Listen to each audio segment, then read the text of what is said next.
Terpujilah Tuhan, takkan pernah usai kasih setiamu Tuhan terhadap setiap kami yang percaya dan berharap kepada Tuhan. Hari ini, bahkan saat ini kami melihat campur tangan Tuhan yang tak pernah berkesudahan dalam hidup kami. Terlebih ketika kami berdiri di mezbah Tuhan, menikmati hadirat Tuhan, bahkan sebentar kami akan mendengar sebagian dari firman Allah. Tuhan mengurapi setiap kami, terlebih hamba-Mu yang menyampaikan. Berfirmanlah ya Tuhan, karena kami siap mendengarkan. Di dalam nama Tuhan Yesus kami berdoa. Haleluya. Semua yang percaya sama-sama katakan amin. Silakan duduk. Puji Tuhan. Shalom. Baik, hari ini kita akan mendengarkan firman Tuhan dalam tema kita selama 1 bulan ini adalah mencintai gereja lokal. Baik, mungkin selama 3 minggu yang sudah berlalu, Bapak Ibu Saudara sudah mendengarkan tentang namanya mencintai gereja lokal. Saya bosan ini terus, mungkin seperti itu. Tapi kita harus menyelesaikannya dengan secara jantan. Yang setuju katakan amin.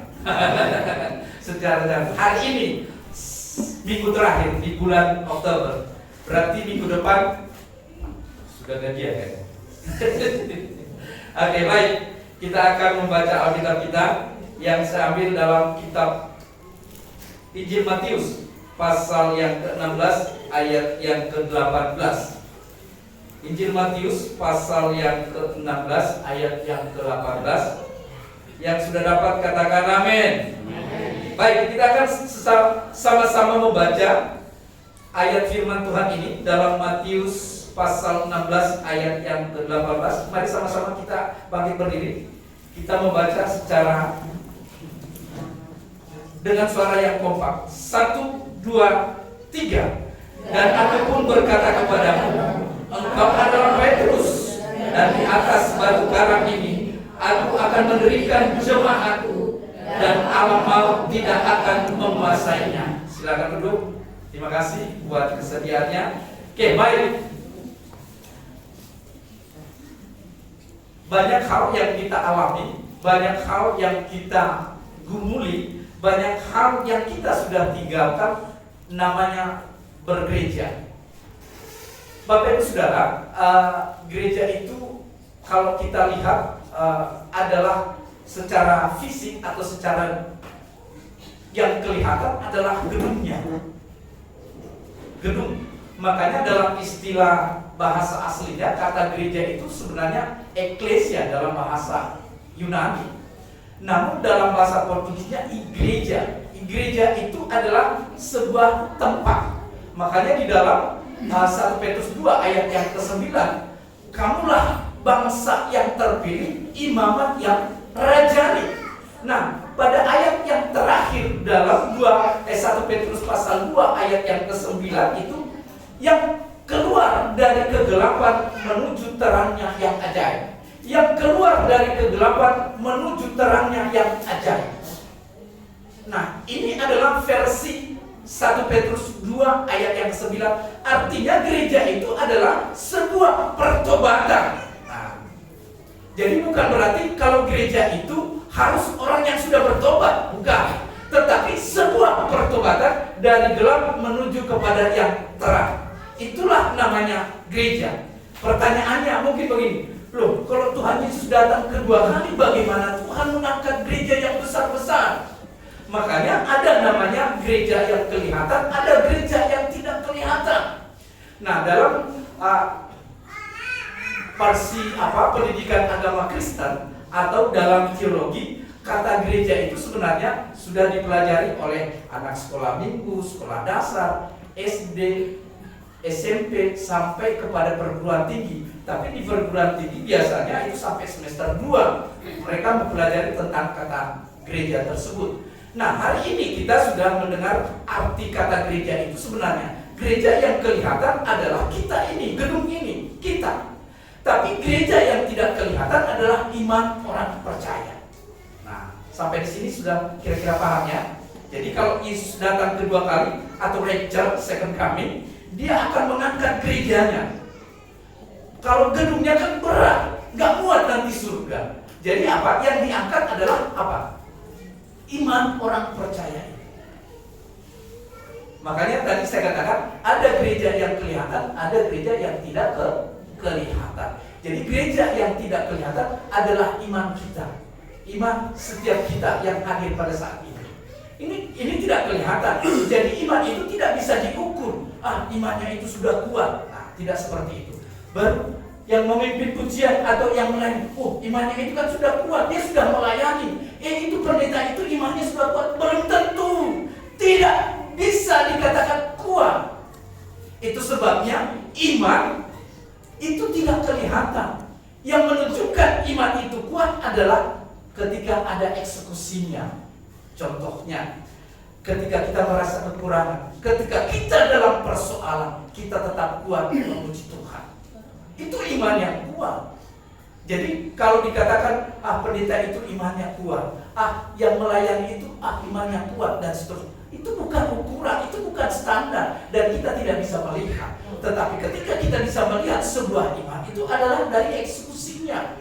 Ketika dia diperhadapkan dengan tantangan, masalah, persoalan hidup, dia tetap kuat. Bahkan dalam persoalan pribadi rumah tangga pun, ketika ada hal itu, dia tetap datang ke gereja. Dia tetap mengusik bangku-bangku yang sering dia duduki. Dia tidak berkata, kamu nama Jo, ay marsuali handa budari. Kamu nama Jo, ay bapak siang enggak gajian, sumar na iliat bang, gajinya itu juga. Lo memang itu gereja. Tidak seperti itu Bapak Ibu. Tetapi iman yang kuat itu, sudah orang Batak semua tadi. Belum, masih ada ya, maaf. Tadi saya cerita dengan Pak Manurung di Jakarta Timur, di Cililitan, di UKI, ada namanya GBI, tapi Gereja Batak Indonesia. Karena semua orang Batak, walaupun pendetanya orang Nado Timur. Gitu. Jadi kalau di sini nanti bisa, tapi jangan bukan mengusir ibu yang suku lainnya, bukan. Tapi bisa nanti bilang Gereja Batak Indonesia. Kalau di tempat kami Gereja Batak Toraja, GBT. Karena kebanyakan Batak dan Toraja. Kalau di sini mayoritas orang tidak Batak. Tapi nanti ada terjemahannya Bapak Ibu siapa? Bapak Andreas, ada terjemahannya, lihat nanti di sini. Biar sekaligus bisa nanti conversation dengan orang Batak. Saya sering melayani di gereja di arisan suku tertentu, dan akhirnya mereka mengeluarkan kata-kata yang omongan mereka saya tidak benci dan saya malah menyukai. Akhirnya saya bisa belajar. Di Bandung juga dulu saya seperti itu. Akhirnya saya bisa berbahasa mereka. Jadi Bapak Ibu Saudara, siapapun kita di sini berbahasa apapun, yang penting tidak menjelekkan kita, tidak memfitnah kita, itu sebagai bahan pelajaran kita untuk bisa saling mengerti bahasa antara yang satu dengan yang lain. Apalagi bahasa Roh Kudus kita harus mengerti. Yang setuju katakan amin. Baik, mencintai gereja lokal. Tadi sudah saya sampaikan tentang mencintai gereja lokal. Coba dibuka film. Ini ya. Seterusnya, slide yang kedua. Ini berdaulat. Sekali lagi. Iya, Nah, banyak orang berpikir gereja hanyalah bangunan. Namun Yesus menyebut gereja sebagai miliknya sendiri. Jika kita mengasihi Kristus, kita juga harus mengasihi gerejanya. Berikutnya, di dalam Efesus pasal yang kelima, ayat yang kelima, Kristus telah mengasihi jemaat dan menyerahkan dirinya baginya. Next, berikutnya. Ini harus cepat karena kita ada, saya lihat lampu di depan harus macam depan. Belum buka ya? Oh iya, nanti di lampu yang lain. Gereja adalah milik Kristus. Aku akan mendirikan jemaatku. Dalam Matius 18 ayat 19 tadi, ayat 18 tadi, gereja bukan milik pendeta, sinode atau jemaat, tetapi milik Kristus. Mencintai gereja sama dengan mencintai apa yang Kristus kasihi. Di dalam 1 Korintus 3 ayat yang ke-11, Tidak ada seorang pun yang dapat meletakkan dasar lain daripada dasar yang telah diletakkan, yaitu Yesus Kristus. Nah, di sini kita berhenti sejenak tentang kata gereja adalah milik Kristus. Nah, saudara yang dikasihi oleh Tuhan, saya menuliskan gereja adalah milik Kristus. Nah, ketika kita hidup dalam sebuah organisasi atau dikatakan dengan sebuah gereja, maka gereja itu bukanlah milik pendeta, bukan milik sinode. Nah, beberapa gereja kita ini adalah berbentuk, namanya bukan Presbyterian Sinodal, tetapi Episkopal Sinodal. Episkopal Sinodal itu artinya otonom. Kalau Presbyterian itu adalah gereja-gereja tua seperti gereja HKBP, gereja Toraja, gereja-gereja yang diatur oleh sinode dan pendetanya itu digaji oleh sinode. Sedangkan kita Episkopal Sinodal, kita ini berdiri sendiri dan pendetanya itu tidak digaji, otonom. Gitu. Jadi kalau kita mau bangun gereja adalah dari kita sendiri, tidak ada nanti dari sinode atau dari hal tempat-tempat lain untuk mensupport kita, kecuali dengan catatan kita minta bantuan dan melakukan hal-hal yang lain untuk menopang pelayanan tersebut. Itu bisa. Tetapi gereja itu ketika kita bangun gereja itu bukan milik pendeta. Sekalipun pendeta menyampaikan, mari kita berikan untuk pembangunan, mari kita buat proposal dan ini terus. Itu adalah gereja milik Kristus, milik Tuhan, bukan milik pendeta. Makanya di tempat kami di Loanure, banyak orang berpikir bahwa gereja itu adalah milik Pak Sinaga. Tidak. Gereja itu adalah milik saya, pendeta. Tidak. Makanya sampai mereka bilang waktu kejadian banjir di tempat kami mengungsi pertama ke Manau sini, Hotel Manau, penuh. Akhirnya pergi ke rumah adik saya di Sungai Geledah. Baru malam keduanya kan gak mungkin kita di situ. Pergi lagi ke gereja. Di gereja tidur di mimbar begini. Jadi teman-teman satu gereja ada yang mengantarkan makanan dan seterusnya ke tempat di mana kami ada. Baru mereka bilang begini, Pak Pendeta, bangun aja di sini tempatnya supaya tak jauh-jauh dari gereja ke tempat tinggal. Sebenarnya dalam hati kecil saya seperti itu, tapi ini milik gereja. Kalau saya buat nanti saya bangun di sini tempat tinggal saya, maka anak saya Grace akan menuntut itu milik dia. Sedangkan itu bukan milik Grace, itu miliknya gereja. Jadi harus dipisahkan Bapak Ibu. Walaupun saya sebagai pemimpin, walaupun saya sebagai pendeta, milik anakku dengan milik gereja beda. Jangan-jangan nanti keluar omongan itu bisa kuliah dari gereja ini. Siapa bilang? Saya bekerja. Jadi makanya saya bilang tadi, Episkopal Sinodal itu adalah berdiri sendiri, otonom Bapak Ibu. Jadi kalaupun pendeta, siapapun kita yang ada di sini, itu adalah milik kita bersama. Jadi jangan pernah bosan-bosan berdoa, berbuat buat gereja kita di sini, untuk kita melihat pertolongan Tuhan, untuk kita melihat mujizat Tuhan. Karena dikatakan tadi, tidak ada seorang pun yang dapat meletakkan dasar lain daripada dasar yang telah diletakkan, yaitu Yesus Kristus. Bapak Ibu Saudara, ketika Tuhan sudah menetapkan gereja di tempat ini, ketika Tuhan sudah menetapkan kita ada di gereja sini, di GBI Karisma Samarinda Seberang, saya berpikir begini, banyak orang simpatisan datang ke gereja, banyak orang yang hanya karena datang ke saudaranya datang ke gereja, tidak masalah. Tetapi kita harus mempunyai apa? Komitmen dan konsistensi bahwa kita harus beribadah di sini, bahwa kita harus bergereja di sini. Dengan cara apa? Dengan cara kita mencintai gereja di mana kita bertumbuh.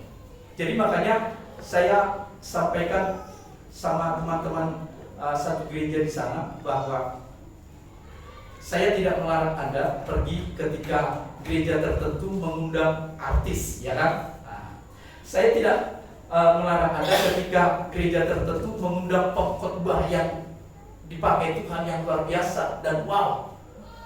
Tetapi bagi kita yang lemah iman, bukan kuat ya, bagi kita yang lemah iman, nanti ketika kita datang, contohnya salah satu gereja yang paling mewah adalah katakanlah GNS yang berlaku sama gereja GBI Solo. Kita datang ke sana, semua kan sudah pakai videotron di depan sini, selebar ini ya kan, videotron.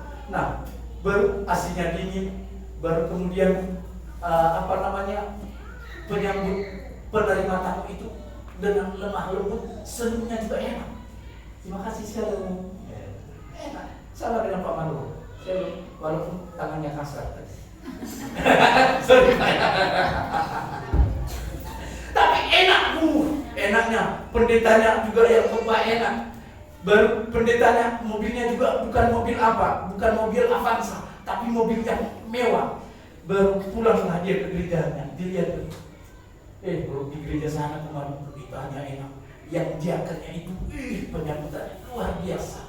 Baru kemudian dilengkapi dengan videotron, membuat dia sudah gak enak dalam sebuah gereja. Itu sebabnya kalau Anda ingin mencintai gereja lokal kita di sini, gak usah banding-bandingkan dengan gereja manapun. Anda tidak akan pernah mencintai kalau Anda sedang membanding-bandingkan itu. Ingat, 2-3 bulan lagi itu sudah pindah. Lihatin aja kanan kirinya, pasti sudah pindah itu. Betul. Kalau sudah membanding-bandingkan, di sana begini, di sana begini, di sana begini. 2-3 bulan lagi sudah pindah. Mama Anu, kamu gereja di mana sih? Sudah dibilang itu sama tetangganya nanti. Di sana kalau saya ikut sekali, apa-apa, 2 kali juga bisa, seterusnya juga apa-apa. Ya kan? Nah, saudara yang dikasih oleh Tuhan, mencintai gereja lokal tidak membanding-bandingkan dengan gereja lokal, gereja yang lain. Memang kita mau, memang kita ingin menikmati seperti yang mereka nikmati, tapi berusaha dalam gereja kita ini. Bagaimana caranya?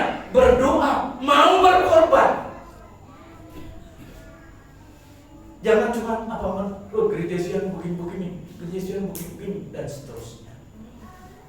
Walaupun siapapun pemimpinnya, siapapun gembalanya, kalau dia masih menginjak tanah seperti saya ini, dia pasti butuh pertolongan Tuhan, butuh bantuan jemaat, butuh bantuan sokongan doa dari jemaat. Tidak bisa berdiri sendiri. Itu sebabnya Bapak Ibu Saudaraku yang dikasih oleh Tuhan, ini yang mau sampaikan kepada kita. Seterusnya, buka Kevin. Terima kasih Kevin ya, sudah sehat, sembuh, luar biasa, Tuhan pakai terus. Oke. Gereja adalah tubuh Kristus. Tadi milik Kristus. Katakan, gereja adalah tubuh Kristus. Gereja lokal adalah tubuh Kristus yang hidup di dunia. Melalui gereja, Kristus bekerja menciptakan kasih dan keselamatan. Tiap anggota memiliki fungsi penting. Nah, di dalam 1 Korintus 12 ayat 27 dikatakan begini, kamu semua adalah tubuh Kristus dan kamu masing-masing adalah anggotanya. Dan kita semua di sini tidak sama talentanya, bahkan secara ekonomi pun kita tidak sama. Ada yang pendapatannya sekian, ada pendapatannya sekian, bahkan ada bekerja dengan enak, hanya mudah dengan memegang HP dan laptop. Ada hanya dari rumah ditelepon, ada yang harus terjun ke lapangan dan seterusnya. Tidak sama. Bahkan di dalam gereja sekalipun kita semua dikasih talenta masing-masing, dikasih karunia masing-masing. Ada yang suka berdoa, ada yang suka mengkritik, tetapi tidak berbuat apa-apa. Ini biasanya nggak lama tahan di gereja. Dia mengkritik tapi nggak berbuat apa-apa.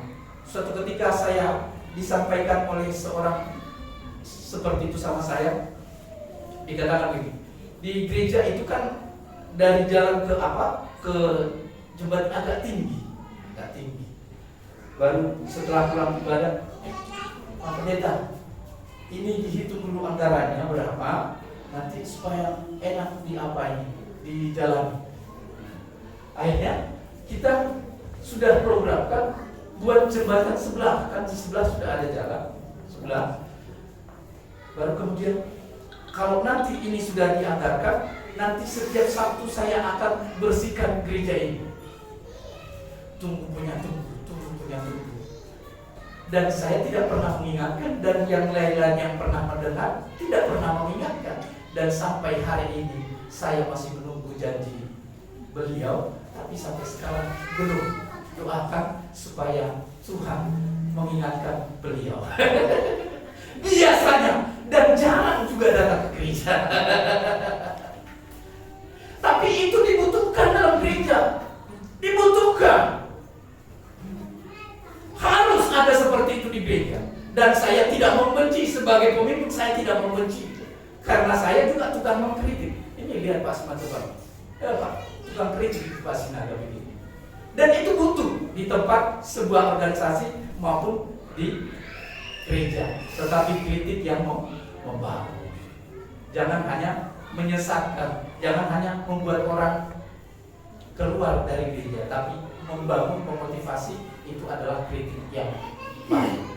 Berikutnya dikatakan begini, gereja adalah tempat pertumbuhan. Dikatakan disinilah kita belajar firman, bersekutu, berdoa dan bertumbuh. Tidak ada pertumbuhan rohani sejati tanpa komunitas rohani. Gereja adalah rumah tempat iman kita dikuatkan. Dikatakan dalam Ibrani 10 ayat 24 sampai 25. Janganlah kita menjauhkan diri dari pertemuan ibadah kita. Saudara, dalam gereja GBI Karisma, kita sudah dibentuk atau dibuat struktur organisasinya, tata pelayanannya dengan sedemikian rupa. Ada namanya ibadah FC. Ibadah FC dibagi dua. Ada namanya yang namanya ibadah wanita Beta Indonesia. Ada namanya ibadah tengah minggu. Ada ibadah namanya doa malam. Ada ibadah pemuda, remaja, dan seterusnya. Bahkan ibadah-ibadah raya lainnya. Nah, Bapak Ibu Saudara, ketika ini diciptakan, maka itu membangun rohani setiap umat. Bisa Anda bayangkan, bisa Anda pikirkan. Saya dulu melihat si Kevin ini dengan Pak Simatupang ini. Kami dari kecil itu, mereka ini anak-anak, kami orang tuanya sudah menunjukkan bagaimana cara membangun setiap harinya di gereja itu, mengangkat alat musik begini besar-besar. Iya Pak Simatupangnya, begini dari belakang gereja diangkat ke depan. Baru habis ibadah kita angkat lagi. Nah, akhirnya dengan contoh tersebut, maka anak-anak ini akan ikut. Baru kemudian dibuat ibadah di tempat A, di tempat B. Dari akhirnya yang tidak bisa berdoa, bayangkan Bapak Ibu, yang akhirnya tidak bisa berdoa ketika dia datang ke tempat ibadah, sebenarnya dia malu dan masih gemetar untuk berdoa. Tetapi pemimpin pujiannya baru lihat, kayaknya ini sudah malu. Disampaikan, nanti Pak Simatupang berdoa. Nah, coba, padahal Pak Simatupang pada saat itu belum bisa sebenarnya berdoa. Tapi dari hari itu diberanikanlah dengan pertolongan Roh Kudus.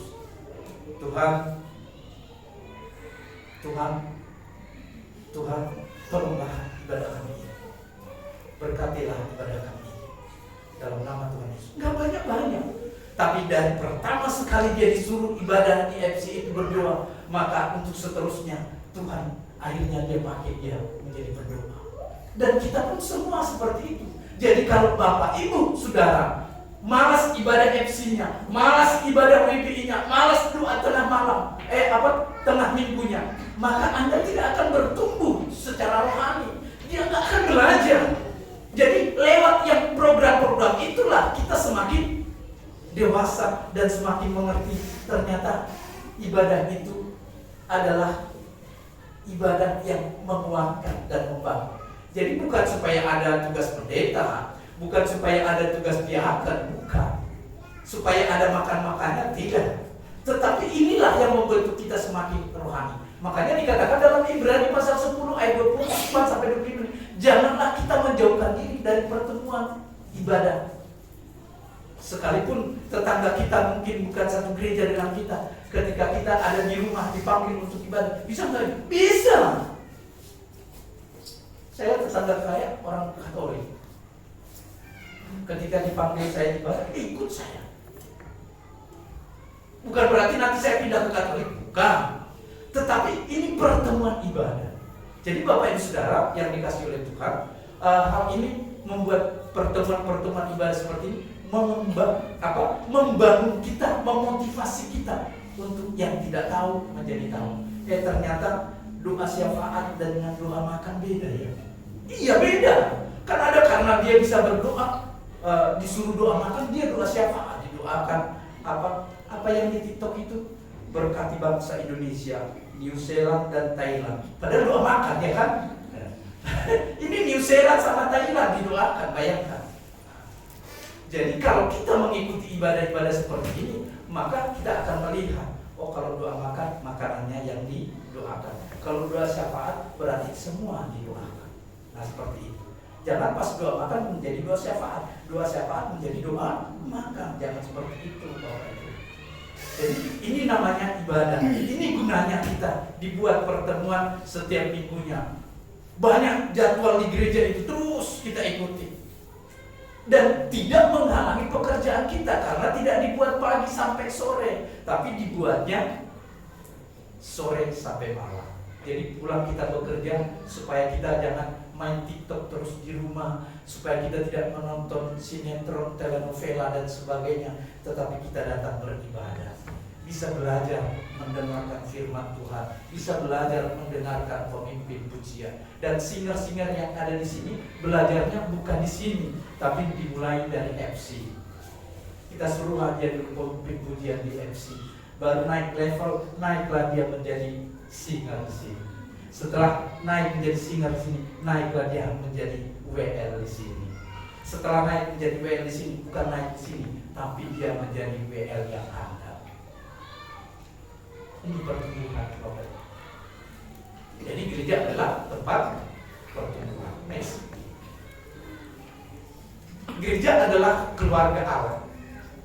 Gereja bukan hanya pertemuan ibadah, tapi keluarga rohani. Di dalamnya kita saling mengasihi, menopang dan menguatkan. Dalam KPR katakan, Kisah Para Rasul pasal 2 ayat 42 sampai 47, jemaat mula-mula hidup dalam kasih dan persekutuan. Itu dulu. Kalau anak-anak sekarang di nasihat itu dulu. Beda. Dulu bapak gak pernah dikasih jajan mau sekolah. Itu dulu. Sekarang harus 20.000 satu hari. Sudah ada MBG, gak peduli. Biarpun MBG tetap 20, ya kan? Tetap 20. Sudah ada anaknya dapat MBG di sini. Tetap kan jajan anak kita 20. Mending menurut saya ya, mudah-mudahan dengan pemerintah, mending dikasih sama persiswa itu 20.000. Kalau memang 20.000, biarlah dia membelikan makanannya daripada nanti keracunan, iya kan? Iya, mending dikasih 20.000 per anak. Tapi harus betul-betul itu untuk anak. Jangan nanti beli ikan untuk 1 minggu, ya kan? Jadi, saudara yang dikasih oleh Tuhan, gereja adalah keluarga Allah. Gereja bukan hanya pertemuan ibadah seperti yang saya sampaikan tadi, tapi keluarga rohani. Keluarga rohani artinya begini. Saya kemarin waktu di Samarinda dengar dari Pak Johan bahwa Kevin lagi sakit. Saya tidak tahu Pak Kevin Johan. Ya mohon maaf ya. Jadi ketika kami di mobil sama istri saya cerita, akhirnya ketika cerita paginya istri saya berdoa, diingat Kevin, pulihkan Kevin dalam karena doa syafaat, ya kan semua didoakan. Jadi saudara, ini yang menjadi dikatakan keluarga rohani. Jadi Bapak Ibu Saudara, ketika Anda pun tidak suka dengan orang lain, ketika Anda membenci orang lain, ketika Anda pun tidak pernah saling membantu, tetapi Anda mengenal dia, maka harus doakan. Itu namanya keluarga rohani. Sekalipun Anda tidak memberi apa-apa, sekalipun Anda tidak mendukung dia, tetapi ketika Anda mengingatnya, maka Anda harus berdoa kepada dia. Itulah yang disebut dengan keluarga rohani. Bukan harus kita bawa gula, Bukan harus kita bawa sesuatu. Tetapi ini yang dikatakan gereja adalah keluarga Allah. Keluarga Allah itu adalah tempat di mana bagaimana kita mendoakan satu dengan yang lain.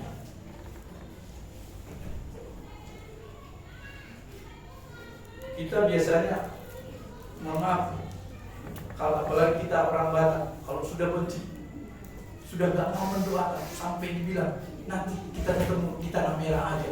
Tanah merah sudah jadi bandara. Tidak mau apa? Mengampuni.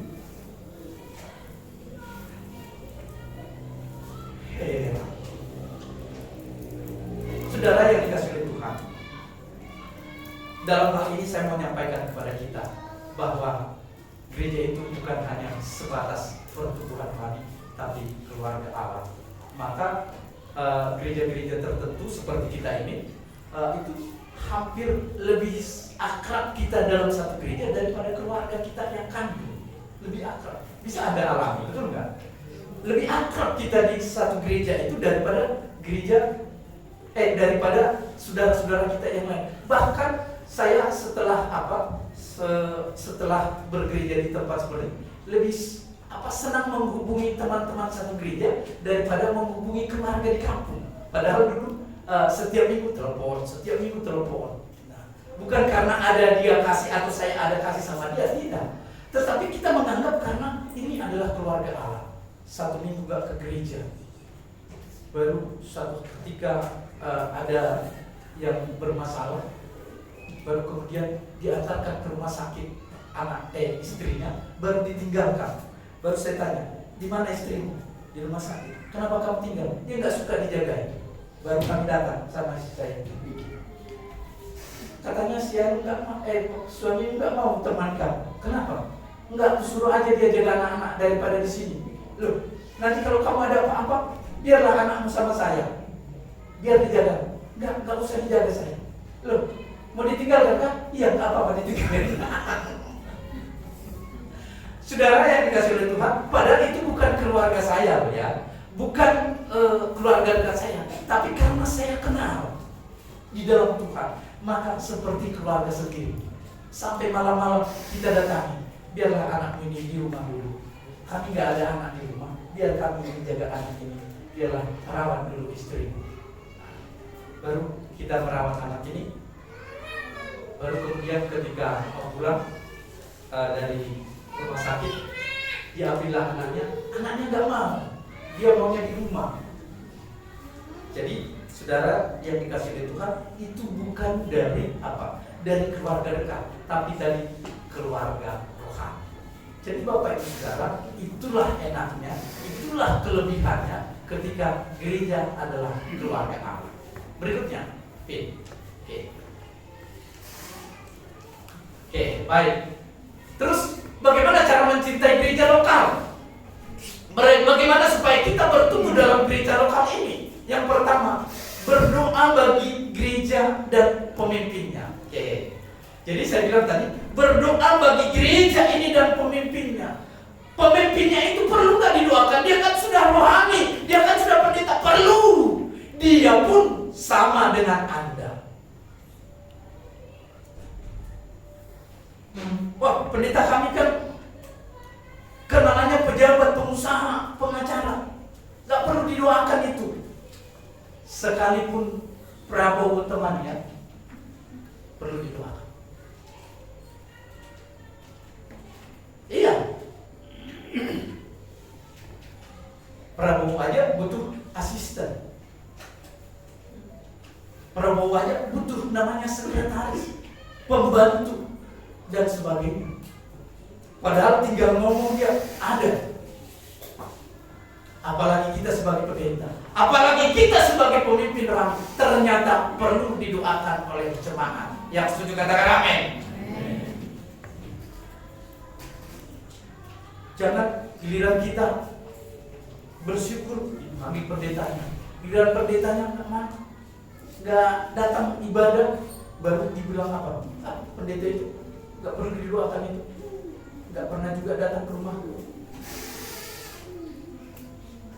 hanya di gereja aja Shalom, di mana tinggalnya, nggak pernah dikunjungi.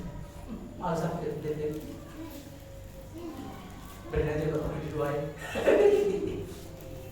Bukan seperti itu Bapak Ibu, tetapi Alkitab mengatakan cara mencintai gereja lokal adalah berdoa bagi gereja dan pemimpinnya. Kemudian yang kedua, terlibat aktif dalam pelayanan. Terlibat aktif dalam pelayanan. Loh, saya kan nggak bisa melayani, suara saya nggak bagus, saya nggak punya karunia. Semua kita punya karunia. Dari kecil ketika kita lahir sudah punya talenta masing-masing. Yang membedakannya, ada yang mengembangkan, ada yang melatih, dan ada yang tidak mau melatih. Sudahlah, percuma. Nah, ternyata saudara yang dikasih oleh Tuhan, dalam kita melayani Tuhan, terlibat aktif dalam pelayanan ini, banyak hal yang bisa kita kerjakan dalam gereja lokal seperti ini. Ada yang membersihkan gereja, ada yang mengatur kursi, ada yang membuat ini dan sebagainya. Banyak, tidak harus di mimbar ini baru melayani, tidak Bapak Ibu Saudara. Ada tadi Pak, siapa namanya Pak? Ini Pak Manurung ya, bawa air minum dia, 2 dus Pak ya. Itu bukan buat saya Pak ya, bergereja ya. Itu kan pelayanan Bapak Ibu. Sekecil itu pelayanan. Dia tidak bisa membelikan TV yang besar seperti ini, dia bawa aqua. Luar biasa. Jadi kalau kita mau mencintai gereja lokal, harus terlibat aktif dalam pelayanan. Dan kemudian yang ketiga, memberi waktu, talenta, dan persembahan. Nah, ini kalau sudah dikatakan persembahan ini yang agak susah ya Bapak Ibu ya, agak susah. Kalau memang kita nggak punya talent untuk di sana, memang agak susah. Apalagi kasih persepuluhan kan, langsung dihitung-hitung. Jemaat GBK dengan Samarinda seberang, jumlah kakak 30 kali 500. Coba kaya nanti itu. Langsung hitung-hitungan ya kan? Langsung hitung-hitungan. Namanya persembahan. Itu manusiawi Bapak Ibu, manusiawi. Tapi ketika kita memberikan persembahan tadi, maka tidak perlu yang kita harapkan kapan kembalinya. Tetapi yakinlah bahwa Tuhan akan mengembalikan yang berlipat kali ganda dengan cara Tuhan, bukan dengan cara kita. Makanya tidak sedikit orang susah memberi. Dia punya tapi susah memberi. Akhirnya banyak hal yang dia alami, persoalan, penyakit, dan sebagainya. Itu sebabnya ketika kita memberi, tidak perlu hitung-hitungan. Ya, segini yang bisa saya kasih, puji Tuhan. Segini yang bisa saya persembahkan, puji Tuhan. Saya mengalami hal itu di tempat di mana kami beribadah. Setiap minggu keempat seperti ini ada persembahan ketiga ke depan. Dulunya kita buat amplop. Amplop itu kita bagi setiap kali masuk ibadah, kita kasih amplop dengan harapan itu apa? Diisi dengan apa? Dengan uang untuk pembangunan. Jadi dibagi. Ternyata ketika nanti dikumpul, ada yang kasih 2.000 baru bagaimana ini kata teman-teman yang lain. Baru saya bilang, kita buatlah persembahan ke depan. Dulu di Pak Tommy dulu kita ke depan ya Pak ya, Pak teman-teman. Baru di atas meja. Baru dilihat orang ya kan, tapi tidak sekasar itu, jangan kasar-kasar lepas semua. Kita buatlah kotak di depan, baru persembahan ketiganya ke depan. Ini agak meningkat. Akhirnya kita kumpullah itu. Setelah itu kita buatlah di depan gereja itu paving block. Akhirnya jadi paving block sekarang dengan uang persembahan sedikit demi sedikit, lama-lama jadi. Akhirnya tidak kotor lagi dari sepatu saya menginjak kan, sudah kena paving block dengan uang sedikit. Susah Bapak Ibu kalau kami mengumpulkan namanya 10 juta, 20 juta, susah. Tapi dengan cara sedikit. Lama-lama tereksekusi, terrealisasi, kelihatan dan dinikmati. Jadi Jangan dibilang kita untuk pembangunan gereja, tapi sudah Tuhan Yesus mau datang, gereja belum dibangun. Kalau kita mengatakan hal seperti itu, kita yang duluan. Ini dari saya seperti itu Bapak Ibu. Ini dari saya, baru diikuti yang lain. Ada yang nggak mau menyari pendetanya kan? Pendeta aja dikasih cuma 1 juta, masa saya kasih 2 juta? Akhirnya disamakan. Baru saya bilang, kamu juga bisa melebihi saya.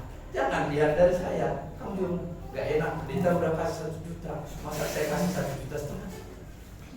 1 juta aja. Daripada kamu nggak mau beri, nggak apa-apa lah. Iya kan? Daripada ditarik masukkan lagi ke dompetnya uangnya, ya kan? Nggak jadi nanti. Oke. Jadi Bapak Ibu Saudara, ini namanya apa? Terlibat, memberi waktu, talenta dan persembahan. Dan yang terakhir dikatakan menjaga kesatuan, apa ini? Kesatuan dan damai. Oke.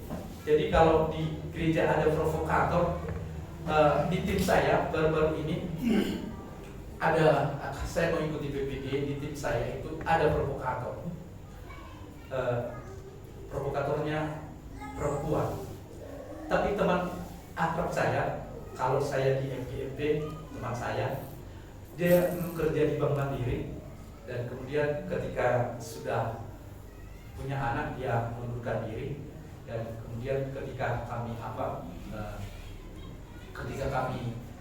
sudah menjadi seorang tenaga pengajar, kami sering mengikuti sebuah perkumpulan. Nah, setiap perkumpulan ini dia ini paling ribut dan paling kelihatan menonjol gitu. Nah, pada saat kami mengikuti PPG ini ada kelas tersendiri, ada 2 kelas, ada 3 kelas, kelas besar, kelas kecil, dan kelas jurusan. Nah, di kelas jurusan ini ketemu lagi dengan dia. Nah, suatu ketika waktu Zoom dibuatlah, ditanya dosennya begini, sekarang yang belum mengerti siapa? Pak Haloman Sinaga, Pak, langsung dia jawab. Setiap kali pertemuan ini menjadi provokator. Nah, tetapi Bapak Ibu Saudara yang dikasih oleh Tuhan, saya berpikir begini, ini kan namanya pendidikan, ini kan namanya persekutuan, harus kita menjaga damai. Sekalipun banyak tantangan, sekalipun banyak provokator, kita harus menjawabnya. Yang sabar ya. Nah, dan saya bilang sama dia, awas anakku, bibes suanondi. Padahal perempuan kan, bibes anakku, bilang gitu. Dan ini pun hanya sebatas di kelas kami, di luar dia tidak mau seperti itu. Nah, saudara yang dikasih oleh Tuhan, di dalam gereja, dalam persekutuan seperti ini, ada seperti itu. Ada. Hanya ngomongin pendetanya. Kalau ada seseorang dekat dengan pendetanya, baru langsung diomongin dia. Kami itu begini, kami itu begini. Baru ada lagi dibilang begini, kamu kok belum dimasukin di WA grup kita ya?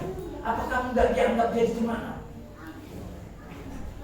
Padahal dia keluar dari WA grup itu bukan kemauan dia, tapi karena ganti nomornya. Karena biasa kan sekarang HP baru terus. Jadi akhirnya ganti nomornya. Akhirnya dia bahasa sini teke keluar. Kalau bahasa Bimanya bilang terlempar. Jadi terlempar dia dari situ. Akhirnya dia tidak ada di grup itu. Ketika dia di grup itu tidak ada, maka agak sepilah grup ini. Akhirnya yang provokator itu langsung bilang, kenapa kamu dikeluarkan dari grup? Sudah gak cuma di sini lagi kamu. Oh Tuhan tolong. Nah, saudara yang dikasih oleh Tuhan, di setiap gereja, dalam setiap persekutuan pasti ada seperti itu. Tapi kita sebagai jemaat, sebagai gereja Tuhan, harus mengatakan begini, Bapak Ibu, itu mungkin tidak disengaja dan nanti akan dimasukkan. Kalau di WA Group, kalau ada hal-hal yang lain yang mengatakan begitu juga, si anu itu loh pelit, si anu itu kita perlu doakan. Hanya itu jawabannya. Tidak mengkompor-kompori sehingga si A dan si B akhirnya berantem dan akhirnya menimbulkan perpecahan dalam gereja. Oke, dikatakan dalam Efesus 4 ayat 3 dikatakan, berusahalah memelihara kesatuan roh oleh ikatan damai sejahtera. Bukan harus berbahasa roh ya, bukan. Nanti orang lain yang tidak bisa berbahasa roh dibilang apa? Gereja orang ini semua bahasa roh, berdua bahasa roh, doa makan aja bahasa roh. Gak bisa diikuti itu.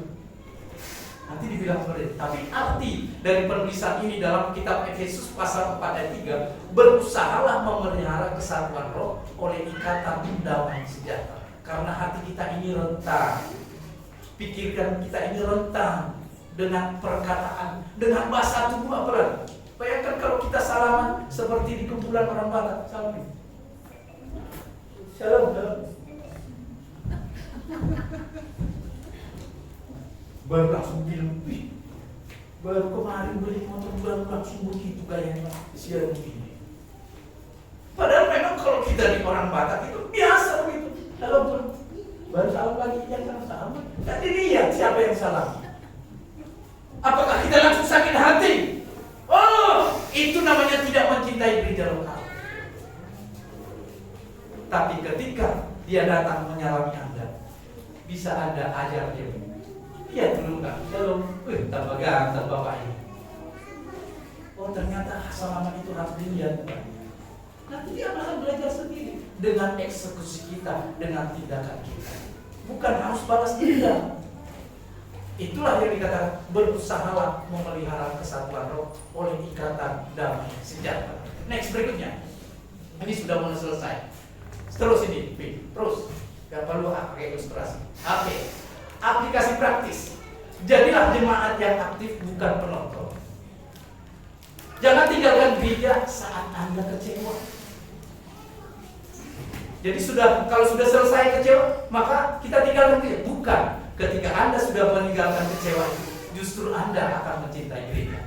Justru doakan dan bangunlah. Baru kemudian ingat, gereja adalah alat Tuhan untuk menjangkau dunia. Dalam Efesus 2 ayat yang ke-10, kamu 10 ya? Oh 19. Kamu bukan lagi orang asing dan pendatang, melainkan kawan, sewarga, dan orang-orang kudus.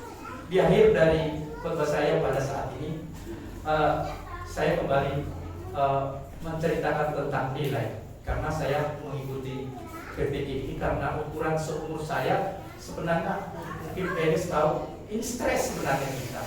Ukuran umur saya stres teman. Tapi kalau yang masih muda-muda gampang. Nah, satu ketika saya kirimlah tugas orang lain, saya kirim ke anak saya, edit dulu nak. Tugas ini edit, ganti nama saya, ganti foto saya, ya. Iya. Ternyata langsung dikirim, Pak? Iya, langsung kirim aja. Saya kasihlah linknya. Baru setelah dikirim linknya, saya bukalah nilai saya 65. Padahal nilai dari atas kan ada 8. Dia dari atas sampai ke bawah 90, 95, 90. Karena saya yang mengerjakan. Tapi ketika saya kasih kepada orang lain, ternyata nilainya 65 di bawah KKN. Bayangkan, saudara. Dan ternyata lewat kejadian itu saya berpikir begini, Bapak Ibu Saudara. Ternyata nilai itu bukan datangnya dari orang, tapi dari perbuatan kita, maka orang lain akan menilai kita. Yang sudah dikatakan. Amin. Saya bukan banyak uang. Ini Bapak Ibu pernah lihat? Bukan karena usaha teman saya atau pejabat ya, tapi saya sengaja dari bawa uang ini. Bapak Ibu lihat uang berapa ini? 100 ya. Nilainya 100.000. Kalau ini saya ginikan, Ibu masih mau nggak? Bapak Ibu masih mau nggak? Masih ya? Kalau uang ini saya injak-injak, masih mau nggak? Kenapa? Karena dia sudah punya nilai. Jadi kalau Anda mencintai gereja lokal, sudah punya nilai di sana, kemana-mana pun sudah bisa diandalkan karena kita sudah punya nilai. Itu sebabnya Bapak Ibu Saudara, yang membuat Anda punya nilai adalah ketika Anda mencintai gereja lokal tersebut. Maka dikatakan orang, itu tidak tergoyahkan, itu sudah punya nilai karena kita mencintai gereja lokal. Jadi Bapak Ibu Saudara, sekalipun nanti di Samarinda seberang ini dibangun gereja mewah dekat apa Winsis itu atau dekat WIS itu gereja besar dibangun, tapi karena kita sudah punya nilai di dalam gereja ini, maka tidak tergoyahkan. Jadi tidak akan pernah pindah-pindah lagi. Yang setuju katakan amin. Atau ada yang mau pindah lagi? Ada? Nggak mau kasih tahu sini Pak, nanti kalau di rumah. Harapan saya dan doa saya hari ini, ini buat siapa yang 100 ini? Mumpung saya keluarin di sini ya.